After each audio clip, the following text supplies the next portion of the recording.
네, 오늘은 야고보서 4장 1절부터 10절까지를 살펴보고자 합니다. 이 야고보서는 얼핏 보면 주제의 통일성을 찾아보기가 어렵습니다. 어떤 신학자들은 3장 13절부터 18절까지의 그 지혜에 대해서 말하고 난 이후 이 4장 1절부터 10절까지의 내용이 전혀 연관이 없다고 단언합니다. 그러나 자세히 살펴보면 그렇지 않다는 것을 알게 해줍니다. 3장 13절부터 18절까지 위로부터 난 지혜의 핵심은 화평이었다면 이 땅으로부터 난 지혜의 핵심은 이기적인 욕망이었습니다. 그래서 땅으로부터 난 지혜가 가지는 필연성은 이 시기와 다툼이었습니다. 그리고 4장 1절에서 이 싸움과 다툼에 대해서 말하고 있습니다. 그런데 이 4장부터 나오는 이 싸움과 다툼은 교회 공동체 안에 있었던 실질적인 문제에 대한 싸움과 다툼이었습니다. 즉 교회가 위로부터 난 지혜가 아닌 땅의 지혜에 사로잡혀 있었다는 것, 다시 말해서 이 세속에 물들었다는 것을 의미하는 것입니다. 이제 본문으로 들어가서 좀 더 살펴보도록 하겠습니다. 먼저 1절을 읽어보겠습니다. 너희 중에 싸움이 어디로부터 다툼이 어디로부터 나느냐? 너희 지체 중에서 싸우는 정욕으로부터 나는 것이 아니냐라고 말씀하고 있습니다. 여기 너희 중에라고 이야기해서 이 다툼과 싸움의 문제가 교회 공동체 안의 문제라는 것을 알 수 있게 해줍니다. 그리고 이 싸우는 정욕이라고 말을 하는데 이는 땅으로부터 난 지혜인 이 이기적인 욕망과 어울리는 말입니다. 교회가 왜 그렇게 싸우느냐고 봤더니 영적인 것 때문에 싸우는 것이 아니라 육신적이고 세상적인 욕망 때문에 교회 안에서 분쟁하고 있다는 것입니다. 17세기의 유대인 철학자 스피노자는 이런 말을 했습니다. 나는 기독교의 경건, 즉 모든 사람에게 사랑, 기쁨, 평화, 절제, 자비를 천명하는 것을 자랑하는 사람들이 그렇게도 악의에 불타는 적대감으로 싸우고 서로에게 그렇게 가혹한 미움을 표현하는 것에 대한 자주 의문이 든다. 이런 것은 그들이 주장하는 미덕들보다 그들 신앙을 측정하는 가장 빠른 척도다라고 이야기하고 했습니다. 스피노자가 보기에 기독교인들이 가지는 그 고귀한 가치들, 사랑이나 기쁨이나 평화 이런 가치들보다도 그들이 실질적으로 대적하고 싸우고 있을 때 바로 그 모습이 그들의 신앙이다라고 평가한다는 것입니다. 그런데 그 치열한 싸움이 진리를 추구하거나 또 하나님을 잘 섬기고자 하는 목적이 아닌 단지 이 싸우는 정욕으로부터 시작되었다는 것이 안타까운 것이죠. 2절에서는 너희는 욕심을 내어도 얻지 못한다고 말씀합니다. 읽어보겠습니다. 너희는 욕심을 내어도 얻지 못하며 살인하며 시기하여도 능히 취하지 못함으로 다투고 싸우는도다. 너희가 얻지 못하면 구하지 아니하기 때문이요 라고 말씀하고 있습니다. 이들의 이 욕심은 영적 욕심이 아니었습니다. 이들은 교회 안에서조차 땅의 지혜로 살아가고 있었습니다. 말로는 진리를 말하고 예배는 거룩해 보이고 기도는 유창하지만 실질적으로 그들의 마음을 사로잡고 있던 것은 세상 욕심이었습니다. 그런데 그렇게 욕심을 내는데 실질적으로 얻지를 못합니다. 그래서 늘 마음에 분이 있고 그 분이 있는 상태에서 교회에 오는데 교회 안에서조차 성도들을 어떤 사랑의 대상으로 섬김의 대상으로 보는 것이 아니라 이 경쟁의 대상으로 또 싸워야 할 대상으로 보았던 것입니다. 그래서 이 살인하며 시기한다고 말을 하는데 여기서 과격한 신학자들은 실질적으로 살인을 했다고 말하기도 합니다. 그러나 만약 실질적으로 살인을 했다면 야고보가 이 정도 분량으로 이 살인 문제를 취급하지는 않았을 것입니다. 우리는 형제를 미워하는 것이 살인이라고 말씀하셨던 이 예수님의 가르침 위에 본문을 이해하도록 하겠습니다. 어쨌든 공동체 원들을 살인할 정도로 지독하게 미워하고 시기한 것입니다. 왜 이런 마음을 가졌겠습니까? 이기적인 욕망이 이 성령의 능력으로 순화되지 않은 것입니다. 표면적으로는 종교적 열심이 있어서 훌륭한 신앙인들인 것처럼 보였지만 이 마음의 욕망이 제어가 되지 않아서 공동체 원들을 사랑의 대상이 아닌 경쟁의 대상, 싸움의 대상으로 본 거예요. 그리고 어떤 이들은 기도의 자리가 없었습니다. 그래서 너희가 얻지 못함은 구하지 아니하기 때문이요 라고 말씀합니다. 기도는 이 기독교인들의 신앙생활의 필수 요건이지만 세상 욕망에 빠져 정신없이 살아보다 보니까 이 기도하는 시간을 잃어버리게 된 것이었습니다. 3절에서는 기도하지만 정욕으로 기도해서 기도 응답이 없는 자들에 대해서 말을 하고 있습니다. 3절 읽어보겠습니다. 구하여도 받지 못하면 정욕으로 쓰려고 잘못 구하기 때문이라. 어떤 사람들은 분명 기도의 자리를 지키고 있었습니다. 그 기도는 굉장히 간절하고 지속적인 기도였습니다. 누가 봐도 열심히 기도하는 사람들이었습니다. 그런데 그 내용은 처참할 정도로 땅의 것에 대한 것이었습니다. 이기적인 욕심에 사로잡혀 세상 것만을 위해서 기도하니까 그 기도는 응답될 수 없었던 것입니다. 지금 야고보는 그것을 이야기하고 있는 거죠. 4절에는 갑자기 가늠한 여인들아 라고 말을 해서 절은 전혀 다른 내용이 전개된다고 착각할 수 있게 만들어줍니다. 4절을 읽어보면 가늠한 여인들아 세상과 벗된 것이 하나님과 원수됨을 알지 못하느냐.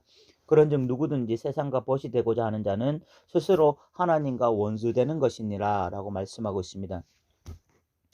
여기서 이 가늠한 여인들아 라고 이야기해서 어떤 이 가늠한 여인들에 대한 이야기라고 착각할 수가 있는데, 그래서 그런데 여기서 가늠한 여인들은 실질적으로 이 여인들을 향한 메시지가 아니라 성도들을 향한 계속된 메시지입니다. 이에 대해서는 이 구약의 선지서들을 보면 이해가 쉬운데, 구약의 선지서에 보면 선지자들이 이스라엘을 향해서 자주 이 가늠한 여인들아 라고 표현을 합니다. 이 가늠한 여인들아 라는 것은 결국은 하나님을 사랑하는 것이 아니라 세상을 사랑하고 우상을 숭배할 때 그런 표현을 썼는데, 여기 가늠한 여인들 역시 교회 성도들을 향해서 하나님이 아닌 다른 대상에 마음이 빠져 있는 것을 의미하는 것으로 이렇게 표현을 하고 있는 것입니다. 본 구절에서는 왜 가늠한 여인들이라고 지칭했는지 그 다음 구절이 말해주는데, 세상과 벗을 하고 있었기 때문입니다. 다시 말해서 이들은 지금 하나님, 진리, 교회 같은 이 영적이고 하나님께 속한 것들에 대해서는 흥미를 잘 느끼지 못하고 있었습니다. 그런데 세상과 관련된 것들에 대해서는 놀라울 정도의 에너지가 나오고 있었고, 그리고 그런 세상 것들에는 시간을 투자하는 것이 전혀 아깝지 않았던 것입니다. 그러면서 점점 하나님과는 원수 관계가 되어가고 있었습니다. 그래서 하나님을 믿는다고 말하고 하나님을 사랑한다고 말하는데 하나님이 제일 불편한 존재가 되어가고 있었던 것입니다. 여기 세상과 벗된 것이 하나님과 원수됨을 알지 못하느냐 이렇게 말하는 대상은 믿지 않는 대상이 아니라 믿는 지금 성도들을 향해서 이런 말을 하고 있다는 것을 우리가 기억해야 돼요. 5절에서는 이 하나님의 질투에 대해서 말씀하고 있습니다. 읽어보겠습니다. 너희는 하나님이 우리 속에 거하게 하신 성령이 시기하기까지 사모한다 하신 말씀을 헛된 줄로 생각하느냐라고 말씀하고 있습니다. 여기 지금 성령의 시기에 대해서 말씀하고 있는데, 이 세상과 짝해서 세상 것들만 열을 올리고 있는 성도들을 보면서 성령이 시기하고 계신다는 것입니다. 이 얼마나 엄청난 하나님의 사랑입니까? 이 넓은 우주 안에 인간이라는 존재는 하찮은 먼지 같은 존재들인데, 그런 존재들이 세상을 사랑한다고 그 크신 하나님이 질투하신다고 하는 것이 얼마나 큰 사랑인지 몰라요. 6절에서는 이제 야고보가 태도를 전환해서 이 성도들을 권면하기 시작합니다. 6절을 읽어보겠습니다. 그러나 더욱 큰 은혜를 주시나니 그러므로 일렀으되 하나님이 교만한 자를 물리치시고 겸손한 자에게 은혜를 주신다 하였느니라 라고 말씀하고 있습니다. 야고보는 이제 성도들이 다시 하나님 앞에 겸손하기를 권면합니다. 왜냐하면 겸손하기만 하면 하나님은 다시 성도들에게 은혜를 베푸시기 때문입니다. 성도들의 소망이 이것이죠. 성도들은 당장 멸망받을 죄를 지어도 다시 그 자리에서 진심으로 회개하고 돌이키면 하나님의 은혜가 다시 나타나고 다시 살아날 수 있어요. 그래서 야고보는 7절에 이렇게 권면합니다. 7절을 보시면 그런즉 너희는 하나님께 복종할지어다. 마귀를 대적하라. 그리하면 너희를 피하리라 라고 말씀하고 있습니다. 다시 하나님께로 돌아와서 겸손하게 하나님께 이제 순종하겠습니다. 이렇게 고백을 하면서 마귀를 대적하라 라고 말씀하고 있습니다. 이 마귀를 대적하라는 것은 그 세상을 사랑하던 그 욕망, 그거 다 말씀 안에서 때려잡으라는 것입니다. 그거 다 성령의 능력으로 소멸시키라는 것입니다. 그리고 하나님을 사랑하라는 것입니다.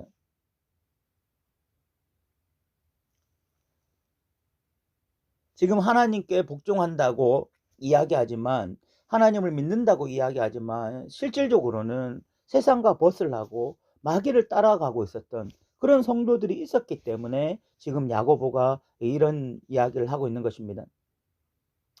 세상이 재밌는 거예요. 세상 것들이 재밌는 것입니다. 이 교회에 오면은 따분하고 지루하고 교회에서 뭐든 하는 것들이 그렇게 흥미를 주지 않는데 세상의 것들은 너무너무 재미가 있었던 것입니다.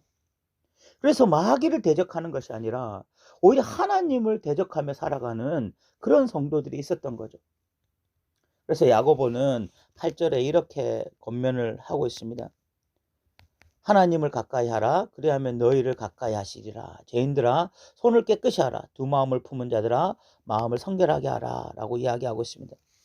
야고보는 이제 다시 하나님께로 돌아와서 세상과 가까워지지 말고 하나님과 가까이 지내는 삶을 살라고 말씀하고 있습니다. 다른 말로 하면 신앙이 즐거워야 된다는 것입니다.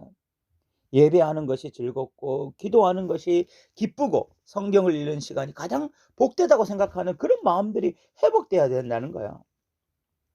아무리 우리가 뭐 육신적으로 피곤하고 바빠도 그러나 예배하는 것은 이런 거 포기하지 못하고 기도하는 자리, 뭐 말씀의 자리, 전도하는 자리 이런 거 지켜가면서 살아가는 그런 신실한 그리스도인의 모습을 회복해야 된다고 말하고 있는 것입니다.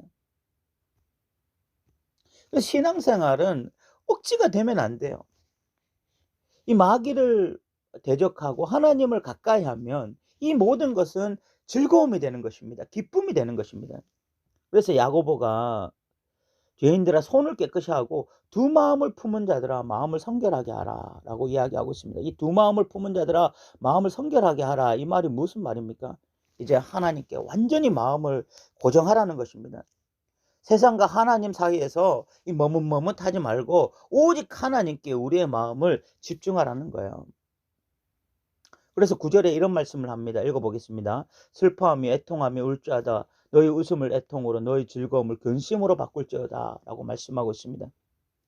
지금 야고보는 이런 말을 하고 있는 것입니다. 너희가 지금 세상과 짝을 하고 있는데 지금 마귀를 대적하는 것이 아니라 하나님을 대적하고 있는데 이때 지금 웃을 때 아니다. 이때 지금 즐거워할 때 아니다. 너희 마음에 진짜 그런 마음이 있다면 지금은 슬퍼하고 울 때이다. 그러면 다시 하나님께서 너의 그 애통을 웃음으로 너의 그 근심을 즐거움으로 바꿀 날이 있을 것이다. 그러니까 지금은 참 회개하고 참 하나님께로 돌아와서 하나님과 가까이 하는 삶, 그런 삶을 살아야 된다라고 분명하게 이야기하고 있는 것입니다. 사랑하는 성도 여러분, 지금 우리는 웃어야 될 때입니까? 울어야 될 때입니까? 오늘날 설교는 너무나 나이스한 것 같습니다. 성도들에게 웃음과 즐거움을 주는 설교는 많은데 성도들로 하여금 가슴을 쥐어짜며 통회하고 회개하는 설교는 찾아보기가 어렵습니다. 하나님이 아니라 세상과 보타고 있는 자들로 웃게 만들고 즐겁게 만드는 설교를 하고 있다면 그것은 성도들이 아무리 높게 평가하는 설교를 할지라도 저는 그것은 그 설교자는 직무유기라고 생각합니다.